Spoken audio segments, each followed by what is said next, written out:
Ngayon, ano sa palagay ninyo yung sinasabi ngayon ng mga tao doon? Ha? Malulungkot sila doon, mga kapatid. Malulungkot sila doon. Pero hindi nila, malamang hindi nila naalala na ang Diyos kumilos doon dahil sa kanilang panunuya. Yan, mahirap tuyayin ng Diyos. Mahirap na imaksya. Laitin. Pinagtawanan.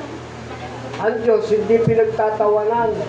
Dapat hinihinga ng habag at awa. Hindi pagtatawanan ng Diyos. Siya ang magtatawa sa atin. Ngayon, nagtatawa yan doon. Oo, ang salo sa Biblia. Tatawanan ko kayo pag dumanas kayo ng mga sari-saring suliranin at problema. Sabi niya, sapagkat hindi niyo ako sinunod.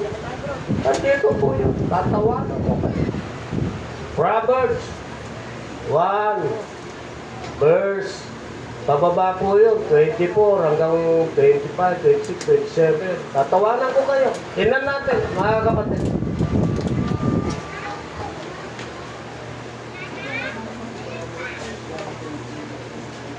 Sa kawikaan,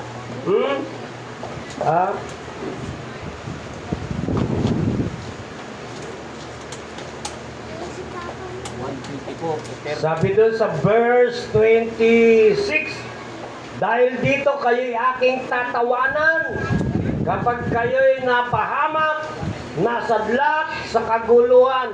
Ayun, tatawa. Ay, laitin mo ba naman ang Panginoon? Zero mention. Wala ba siyang nagawa?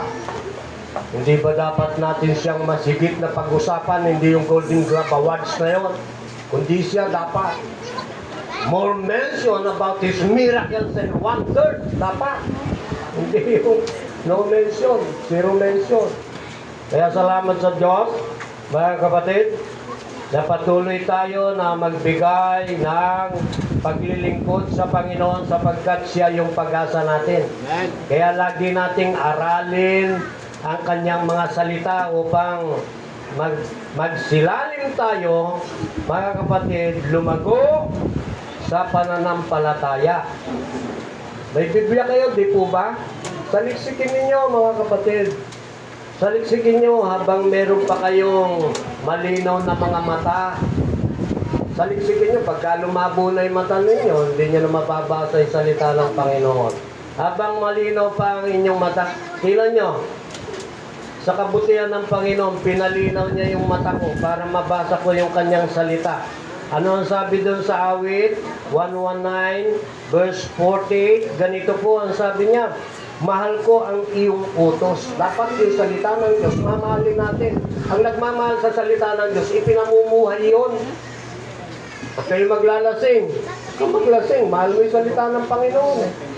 Kung maglalasing, susundin mo. Dahil babaguhin ka nun.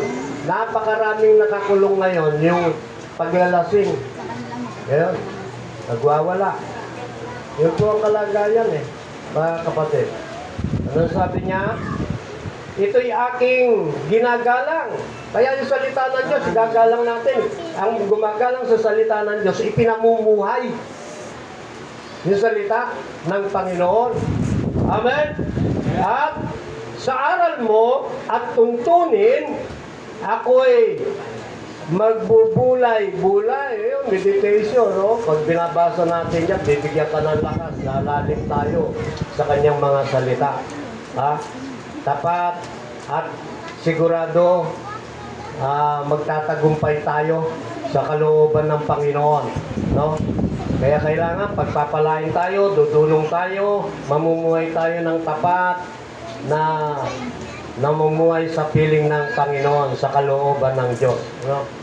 Kaya mapapurihan natin yung Panginoon. Na yun naman po ang dapat.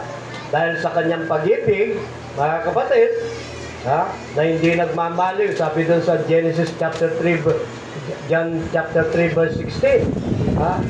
Yung kanyang miracles. Yung kanyang miracles doon sa awit 77 verse 40. His deliverance Alam niyo po ba yung deliverance, yung liligtas niya kila Moses doon sa Red Sea, mga kapatid, sa Exodus chapter 14, at yung kanyang kabutihan na dapat lagi nating inaalala ayon doon sa 86 verse 5, sabi niya, mapagpatawad ka at napakabuti. Kaya siya ang dapat aasahan eh. Mapagpatawad ka at napakabuti. Gumawa ka na ng gumawa ng masama, patatawarin ka pa rin ng Panginoon. Ngunit ang kwan doon, ang pinaka-risk doon, sa paggawa mo ng masama, hindi ka nakahingi ng tawad, bigla kang nawala. Na-disgrasya ka. Yun po yun. Kaya, pag gumawa ka ng masama, pinatawad sa'yo ng Panginoon, hindi ka na dapat gumawa ng masama. Ngunit karamihan, bumabalik sa dating gawin. Kaya mas higit pa, sasama ng sasama. Mga kapatid. Kaya hindi tayo dapat tumiwalay sa Panginoon. Siya ang aasahan natin. Amen. Sa dumadalangin at sa nagsisisi. Pagka pinagsisihan mo na, dumalangin ka. O, huwag ka na uling gagawa ng masama. Sapagkat ang iyong pag-ibig ay mananatili. Sapagkat yung Diyos natin, banal. Kaya banal din tayo. Pinapaging banal. Amen? Kaya ang aasahan natin, walang iba kundi ang Panginoong Diyos. Amen. Siya lamang ang dapat asahan sa lahat ng panahon at pagkakataon. Binibigyan niya tayo ng kaunawaan. Tulad nga po,